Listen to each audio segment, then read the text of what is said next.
சமாதான ஏஜி சபையின் தலைமை போதகர் பாஸ்டர் ஆர் கிளாரன்ஸ் மருதையா அவர்கள் தேவனுடைய செய்தியை கொண்டு வருவார்கள்.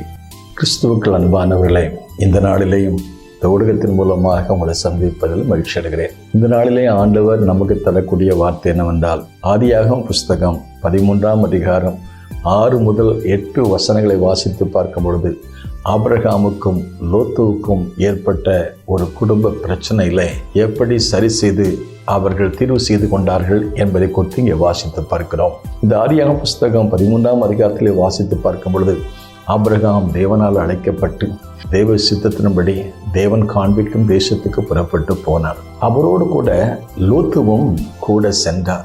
லோத்து யார் என்றால் அவருடைய சகோதரன் மகன்.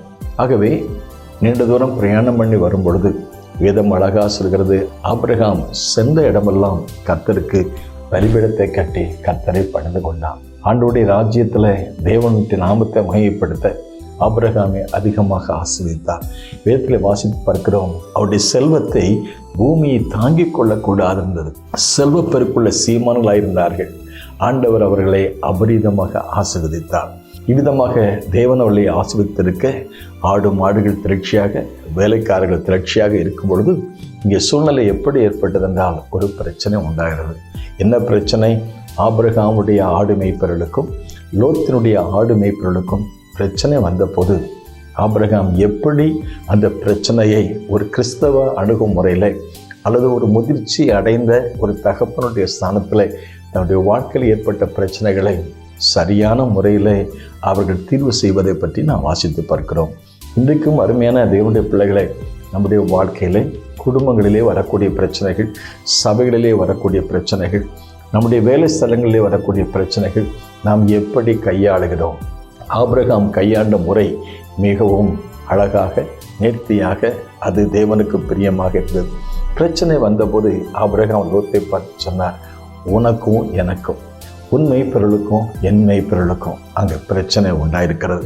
ஆகவே இந்த சூழ்நிலையில் நாம் செய்ய வேண்டிய காரியம் என்னவென்றால், நீ வலது பக்கம் போனால் நான் இடது பக்கம் செல்கிறேன், நீ இடது பக்கம் போனால் நான் வலது பக்கம் செல்கிறேன். வேதம் அழகாக சொல்கிறது, நமக்குள் வாக்குவாதம் வேண்டாம். நாம் சகோதரர்கள். இந்த நிகழ்ச்சியை கவனிக்கிற அருமையான தேவனுடைய பிள்ளைகளே, நீங்கள் யாராயிருந்தாலும் நம்முடைய வாழ்க்கையில் வரக்கூடிய பிரச்சனை, ஒரு நபர் இருந்தால் பிரச்சனையே வராது. 2 பேர் சேரும் பொழுது அதில் நன்மை இருக்கிறது, தீமை இருக்கிறது. பிரச்சனைகளை நாம் எதிர்நோக்கி இருக்கிறோம். அந்த பிரச்சனைகள் வரும் பொழுது அதை எப்படி தீர்வு செய்கிறோம் என்பதுதான் மிக மிக முக்கியமானது.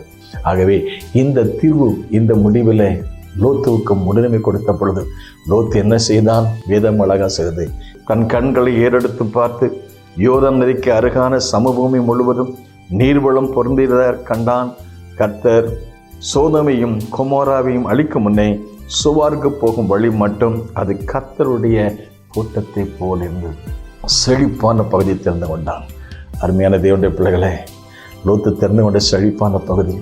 ஆனால் ஆபிரகாம் அவனுக்கு முன்னுரிமை கொடுத்தபடினால இந்த லோத்துவும் ஆபிரகாம் பிரிந்து சென்ற போது வேதம் அழகா செய்து கர்த்தர் ஆபிரகாமுக்கு தரிசனமாகிறார். வாக்குத்தத்தங்களை கொடுத்து வழி நடத்தினார். அருமையான தேவனுடைய பிள்ளைகள், நாட்களிலும் நம்முடைய வாழ்க்கையில் வரக்கூடிய பிரச்சனைகளை நாம் எப்படி தீர்வு செய்கிறோம்? ஜெபத்தோடும் தேவனுடைய வசனத்தின் அடிப்படையிலையும் அன்பின் அடிப்படையிலையும் நாம் ஆண்டவருக்கு முன்னுரிமை கொடுத்து நாம் தீர்மானம் செய்யுமேனால் நிச்சயமாகவே அதன் மூலமாக கிறிஸ்துவ நிமித்தமாக நாம் எதையெல்லாம் இழக்கிறோமோ அதற்கு நல்ல பலனை கர்த்தர் நமக்கு கொடுப்பார். May God bless you.